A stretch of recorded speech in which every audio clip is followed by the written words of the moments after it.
तो इस वक्त की बड़ी खबर, पश्चिम बंगाल में 7वें चरण के लिए 5 जिलों की 34 सीटों पर मतदान जारी है। हालांकि कोलकाता से भयावह खबर आ रही है।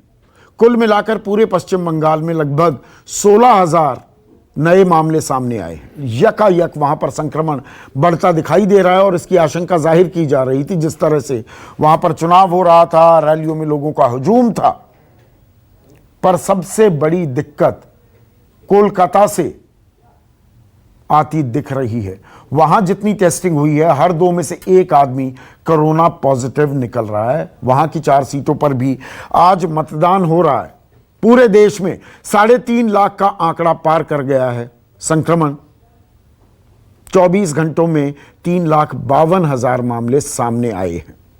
हमने दिल्ली और मुंबई की तस्वीर आपको दिखाई है और वहां पर हालात थोड़े दुरुस्त होते दिख रहे हैं। ऑक्सीजन की कमी अभी महसूस नहीं कर रहे हैं अस्पताल, लेकिन क्या इसे ही लेकर हम मुतमईन हो जाएं या और पुख्ता इंतजाम करने होंगे?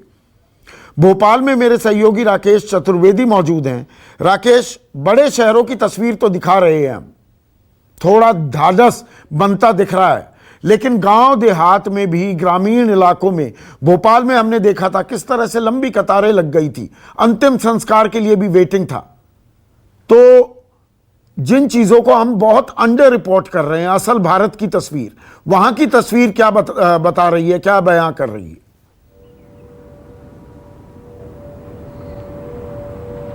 देखिए, समूचे मध्य प्रदेश की बात करें तो फिलहाल 52,000 एक्टिव मरीज है, जिनमें से 21,000 ऐसे मरीज हैं जिनकी सांसें यदि चलाना है तो उनको ऑक्सीजन की आवश्यकता है। यानी 21,000 मरीज हैं ऑक्सीजन बेड पर हैं, आईसीयू में हैं, वेंटिलेटर पर हैं। और इसके साथ ही जो होम क्वारंटाइन मरीज हैं, यदि सरकारी आंकड़ों की हम बात करें, ऐसे मरीजों के लिए मध्य प्रदेश में 500 मीट्रिक टन ऑक्सीजन की आवश्यकता है। और सरकारी आंकड़े कह रहे हैं कि 450 करीब metric ton oxygen Madhya Pradesh में उपलब्ध है। इसके साथ ही मध्य प्रदेश में करें तो रातों रात 50-100 जो सीटर है, जो बिस्तर के अस्पताल भी खड़े किए जा रहे हैं। लेकिन ये बिस्तर तो तैयार हो रहे हैं, मरीज वहां पर पहुंच रहे हैं, लेकिन जो जीवन वायु, जो ऑक्सीजन है, मध्य प्रदेश को वो नसीब नहीं हो पा रही। और यही कारण है कि मध्य प्रदेश में जिस तरह से हम देख पा रहे हैं कि जो आंकड़े छुपाने की लगातार सरकार की ओर से तैयारी की गई थी, 2 मरते हैं और सरकारी आंकड़े में बताए जाते हैं, और जब पता चलता है कि जो चिताएं हैं वो 25 जल रही है। राजधानी भोपाल में एक दिन में 100 से 125 तक चिताएं जल रही, और सरकारी आंकड़े कहते हैं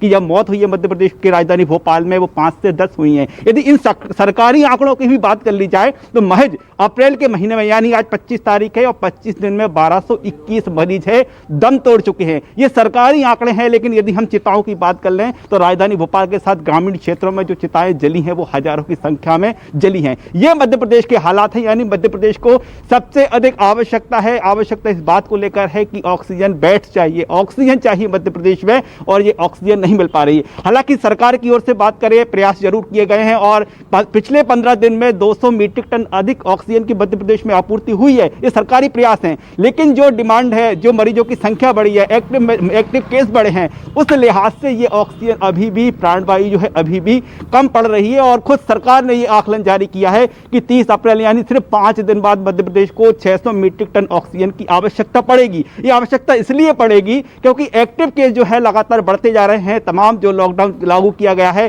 जिसे कोरोना कर्फ्यू नाम दिया गया है, इसके बाद भी संक्रमण की रफ्तार मध्य प्रदेश में नहीं थमी है। लगातार हर दिन 12 से 13,000 नए मरीज मिल रहे हैं। इसमें से 1,000 से 2,000 ऐसे मरीज होते हैं जिन्हें तुरंत ऑक्सीजन की आवश्यकता होती है। इनमें से कई मरीज ऐसे होते हैं जिन्हें वेंटिलेटर्स की आवश्यकता होती है। और जब ये अस्पतालों में सुविधाएं नहीं मिल पा रही हैं तो ऐसे में मरीज दम तोड़ रहे हैं। ये समूचे मध्य प्रदेश की हालात है। अभी तक ये शहरों की हालात थे, लेकिन अब ग्रामीण क्षेत्रों में भी जिस तरह से कोरोना ने पैर पसारे हैं, खेतों तक मध्य प्रदेश की बात करें हम, मध्य प्रदेश में खेतों तक कोरोना पहुंच चुका है। ऐसे कई केस सामने निकल कर आए हैं। खेत में लोग रहते थे, चूंकि गांव से दूर चले गए थे, कोरोना का डर था, लेकिन वहां भी इससे नहीं बच पाए हैं। वहां भी हालांकि प्रयास यही किए जा रहे हैं कि ऐसे लोगों को चिन्हित किया जाए, लेकिन अभी संक्रमण की जो रफ्तार है नहीं थमी है। ऑक्सीजन की आवश्यकता है। सरकार ने जो प्रयास किए हैं, हालांकि बात सही है। राकेश, जो आप ऑक्सीजन की बात कर रहे हैं, जो सेना भोपाल की तस्वीर बता रहे हैं, ये भोपाल, इंदौर जो बड़े शहर हैं, वहां पर ही ऑक्सीजन की कमी महसूस की जा रही है। अगर हम जिला और तहसील अस्पतालों की बात करें, वहां से क्या जानकारी मिल रही है? वहां कोई इंतजाम है या वहां की हम कोई बात ही नहीं कर रहे?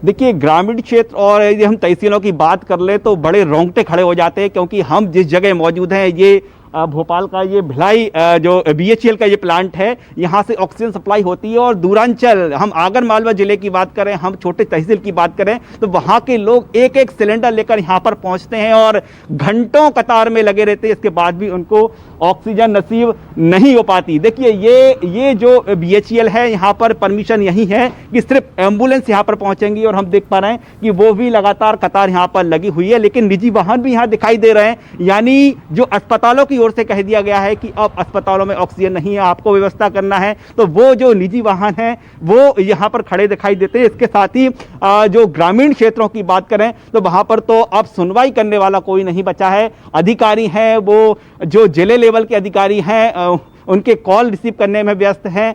ग्रामीण क्षेत्रों में सुनने वाला कोई नहीं है। और मैं सागर की घटना का जरूर जिक्र करूंगा। कल सागर जिले के बीना में जिस तरह से 2 अस्पतालों में अचानक ऑक्सीजन खत्म हुई, हाहाकार मचा और एकाएक सारे जो मरीज हैं उनको बुंदेलखंड मेडिकल कॉलेज में रेफर किया गया। ऐसे हालात अकेले सागर के नहीं है, हम किसी भी जिले की बात कर ले, गुना, अशोकनगर या मालवा इलाके के जिलों की बात कर ले, तो सबसे अधिक जो हाहाकार मची हुई है ऑक्सीजन को लेकर मची हुई। जब मरीज की सांसें फूलती हैं, जब सांसें उखड़ती है, तो मरीज ऑक्सीजन मांगता है और वही ऑक्सीजन उपलब्ध नहीं हो पाती है। हम यदि ग्रामीण क्षेत्रों की बात छोड़े, भोपाल, इंदौर की बात करें, तो यहाँ बामुश्किल यदि एक सिलेंडर किसी की जरूरत पड़ जाए तो मरीज के परिजन से लेकर पूरे अस्पताल का दम जो है वो फूल जाता है। और अस्पतालों की ओर से भोपाल में साफ तौर पर कह दिया गया है, एम्स जैसे अस्पताल में कह दिया गया है कि एडमिशन बंद, एडमिशन क्लोज। अब कोई नए मरीज को वहां पर इलाज नहीं मिलेगा, क्योंकि बेड्स फुल हैं और इमरजेंसी है या फिर कोई सामान्य मरीज हो उसको वहां पर इलाज नहीं मिलेगा। तो अभी भी कुछ जगह जो हालात दुरुस्त होते दिख रहे हैं, तो कुछ जगह पर मरीजों को खुद मुख्तार होना पड़ रहा है, आत्मनिर्भर होना पड़ रहा है। यानी कि मरीज अपनी ऑक्सीजन का इंतजाम खुद ही कर रहे हैं। भेल के आगे जैसा राकेश दिखा रहे हैं, भोपाल में गांव देहात से लोग आ रहे हैं गाड़ियां लेकर, ऑक्सीजन सिलेंडर की दरकार है। नमस्कार, मैं हूं संदीप चौधरी। अगर आपको ये वीडियो पसंद आया हो तो इसे लाइक और शेयर जरूर करें, और हां, हमें सब्सक्राइब और फॉलो करना ना भूलें, ताकि आप देश और दुनिया की कोई खबर मिस ना करें। तो जुड़िए हमारे साथ और देखते रहिए News 24।